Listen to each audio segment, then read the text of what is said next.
Sacrificing your health for internet fame might be worth it. More bitches, more money, and I'm famous. As far as the male dream goes, that's all I could really ask for. I'm not sure if it would have happened with or without the steroids, but that was part of the game plan. I just hit a new milestone, not only of the number of supporters, but the amount of money I make. Wow, how blessed am I? I'm so proud of myself. I'm so thankful for my supporters. I'm Phillips, and today I'm getting ran through by 100 guys.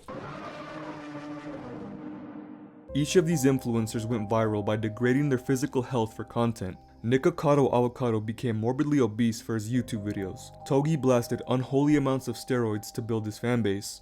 Phillips slept with 100 men in one night for a social media stunt. What are the long-term effects of gaining 200 pounds, blasting steroids, and sleeping with 100 men? Is the juice really worth the squeeze?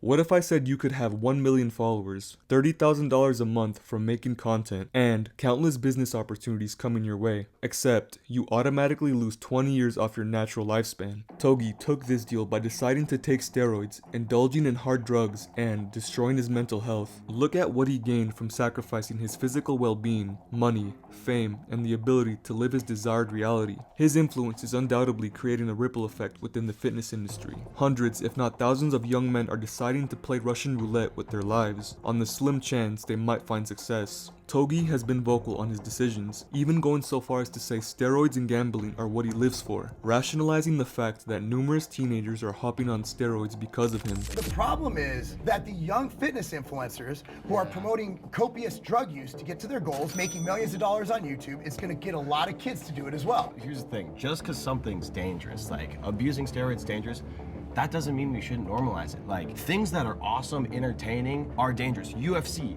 dangerous. NFL, dangerous. You guys all watch the NFL, even though more people in the NFL are dying trying to get there. So just because it's dangerous doesn't mean it's bad. You know, we're humans. We want exciting, entertaining stuff. Steroids are dope. Like, you're out here getting jacked. Everyone knows it's not healthy, but why are we not talking enough about, like, wow, that is a really fun, cool thing that changes life for the better? Seemingly over the past few months, Togi has gone viral for gambling millions of dollars, nearly dying from laced drugs, and promoting steroid use. He has no plans of slowing down, unlike Nikocado Avocado, who made a crazy body transformation in late 2024, going from morbidly obese to a normal body weight. Before the transformation, Nick acquired his audience by posting mukbangs. His videos involved eating unholy amounts of KFC, McDonald's, and whatever this is, creating drama by fighting his boyfriend on camera, telling fans that he identified as skinny, and making jokes about his deteriorating health. Many health experts were speculating on when the heart attack would strike. The internet was in a frenzy, documenting the rise and fall of Nikocado Avocado. All of this attention was working in Nick's favor as each video gained millions of views. At the peak of his obesity, Nick was suffering from sleep apnea, shortness of breath, and difficulties walking. It was only a matter of time before the Grim Reaper came to collect. What's the point of having millions of dollars in the grave?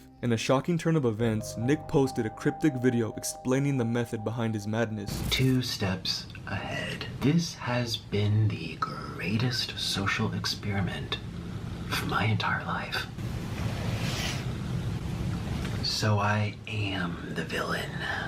Breaking the internet by losing weight in just 6 months, Nick planned his transformation far before becoming morbidly obese. Destroying his body for views was a very risky move. Just like Phillips, who single-handedly slept with 100 men in one night. She amassed over 700,000 followers on Instagram while making an appearance on Raw Talk, where she explained her decision to sleep with 100 men. On the surface, the virality seems to have benefited Lily. Internally, we can only speculate on the level of trauma done to her psyche. She explained that during her challenge, she began to dissociate after about 15 dudes deep. I think sometimes like feeling so like robotic, like by the, I think like the 30th, you know, like when we're getting on a bit, I've got like a routine of like how we're gonna do this, and like it just, sometimes you'd like disassociate and be like, in my head right now I can think of like 5, 6 guys, 10 guys that I remember, and that's it. Dissociation is a mental response to trauma where a person feels disconnected from their thoughts, feelings, and or identity. After completing her challenge, she was visibly distraught and empty. It's not for the weak, girls, if I'm honest. It was hard. Just one in, one out, like it feels intense. Like more intense than you thought it might? Definitely. Sorry. Okay. Just take Yeah, 1 minute. You'd expect her to be happy at such an achievement. The weight of realization hit her like a ton of bricks. Sacrificing her soul for temporary internet fame, Lily is planning to sleep with 1,000 men in an attempt to set a world record. These three examples are just the tip of the iceberg. What about the people who never got to see the fruits of their destruction? The young men who passed away from taking steroids, whose names will never be remembered. The thousands of women selling their souls for $5.99 a month, permanently ruining their reputations for money. Who can ignore the epidemic of clout chasers willing to destroy themselves on the slim chance of becoming famous? What's the point of gaining the world by losing everything?